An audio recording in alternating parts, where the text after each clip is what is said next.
트럼프 정부가 김치를 추천했다고 한식이 미국을 사로잡기까지. 여러분, 놀랍고 재미있는 소식 하나 전해드릴게요. 2026년 1월 트럼프 행정부가 발표한 미국인 식이 지침에 김치가 공식적으로 등장했습니다.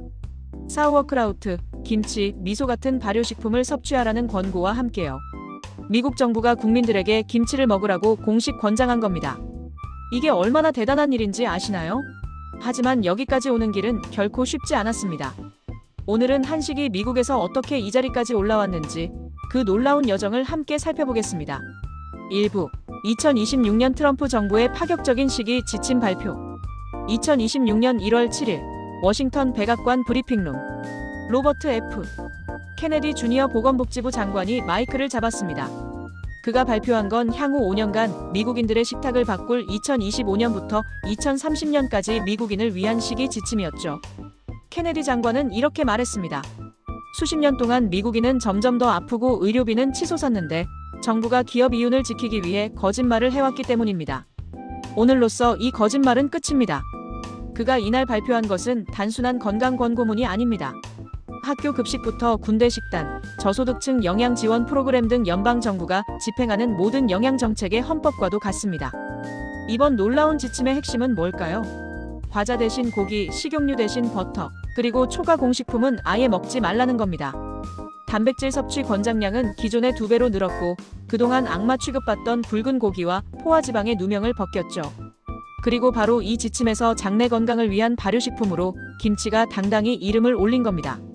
미국의 국가적 식생활 지침에 김치가 처음으로 명시된 역사적인 순간이었습니다. 2부 한식이 미국에 늦게 도착한 이유. 그런데 사실 이건 좀 늦은 감이 있습니다. 중국 음식이나 일본 음식은 훨씬 전부터 미국인들의 입맛을 사로잡았으니까요. 숫자로만 보면 한국 이민자는 1970년부터 1980년대에 대거 미국으로 건너갔습니다. 2007년 기준 약 100만 명의 한인 이민자 중 75%가 2000년 이전에 도착했죠. 그런데 왜 한식의 인기는 이렇게 늦게 찾아온 걸까요? 2019년 이터 칼럼에서 맨 로드바드는 이렇게 설명합니다. 초기 한국 식당들은 한국인을 위한 일종의 클럽 같은 환경이었습니다. 비한국인 손님을 끌어들이려는 노력이 거의 없었죠. 태국 요리가 미국인 입맛에 맞춰 달콤한 팟타이를 만들고 중국 요리가 오렌지 치킨 같은 퓨전 메뉴를 개발할 때 한국 셰프들은 다른 길을 걸었습니다. 그들은 현지화를 거부하지 않았고 또 굳이 순수함만 고집하지도 않았죠. 예를 들면 로스앤젤레스에서 시작한 북창동 순두부는 미국인 입맛에 맞춰 덜 맵고 덜 자극적인 메뉴를 개발하여 현지화에 성공한 사례로 알려져 있죠. 결과적으로 미국의 한식은 순수함을 유지했지만 대중적 수용은 늦어졌습니다. 한인들이 게을렀다는 얘기가 아닙니다. 원조 스타일은 지키며 영리하게 조금씩 현지화하였다는 평가가 맞을 겁니다.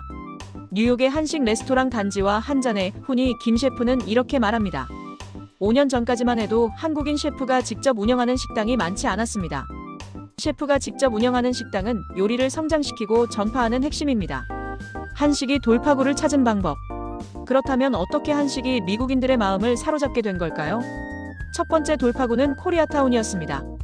뉴욕 맨해튼의 코리아타운은 처음엔 한인들만의 공간이었죠.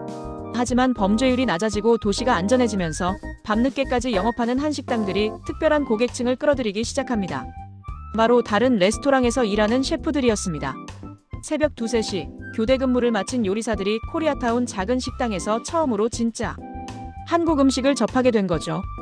훈이 김 셰프는 이렇게 회상합니다. 하루 종일 프랑스 식당에서 버터 맛을 본 뒤에는 매일 밤 한국 음식이 간절했습니다. 두 번째 돌파구는 퓨전이었습니다. 하지만 억지 퓨전이 아니라 영리한 퓨전이었죠. 한국 셰프들은 다른 아시아 국가들의 음식이 미국 현지화되면서 어떻게 망가졌는지를 잘 알고 있었고 미국인들을 위한 정체불명 한식을 만들지 않았습니다. 그 결과 영리한 퓨전을 통해 한식은 정체성을 지켰고 망가지지 않았습니다. 2008년 로이 최가 시작한 고기 트럭이 대표적입니다. 미국인들이 사랑하는 타코에 불고기와 김치를 얹은 거예요. 단순하지만 혁명적이었죠. 뉴욕에서는 코릴라 바베큐와 김치 타코가 길거리 음식 마니아들을 사로잡았습니다. 세 번째는 타이밍이었습니다. 한식은 현대 식단 트렌드와 완벽하게 맞아떨어졌어요. 글루텐과 유제품이 거의 없고 채소와 해산물이 풍부하며 발효식품이 많죠. 건강식을 찾는 사람들에게도 고기를 좋아하는 사람들에게도 이상적인 식단이었습니다. 4부 2019년 칼럼이 다시 주목받는 이유. 그런데 왜 2019년에 쓰인 칼럼 미국에서 한국 음식이 대세가 된 과정 그리고 왜 그렇게 오래 걸렸나가 지금 다시 조명받고 있을까요? 첫째, 예언이 현실이 되었기 때문입니다. 2019년 당시 필리 셰프는 모든 미국인의 냉장고에 김치 한 병을 꿈꿨습니다. 훈이 김 셰프는 한국 음식도 곧 일본 음식만큼의 성공을 거둘 것이라고 믿었죠. 7년이 지난 지금 미국 정부가 공식 시기 지침에 김치를 포함시켰습니다. 이건 단순한 인기를 넘어선 제도적 인정입니다.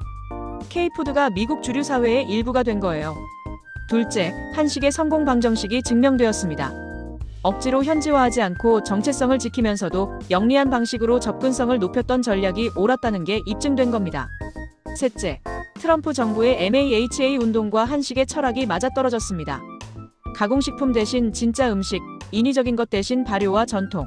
이게 바로 한식이 수십 년간 지켜온 가치 아닙니까? 클로징, 훈이 김 셰프는 이렇게 비유했습니다. 일본 음식이 로맨틱 코미디라면 한국 음식은 액션 영화입니다. 그리고 2026년 지금 그 액션 영화는 블록버스터가 되었습니다. 미국 정부가 김치를 권장하는 시대가 온 겁니다. 한식은 빠른 길을 택하지 않았습니다.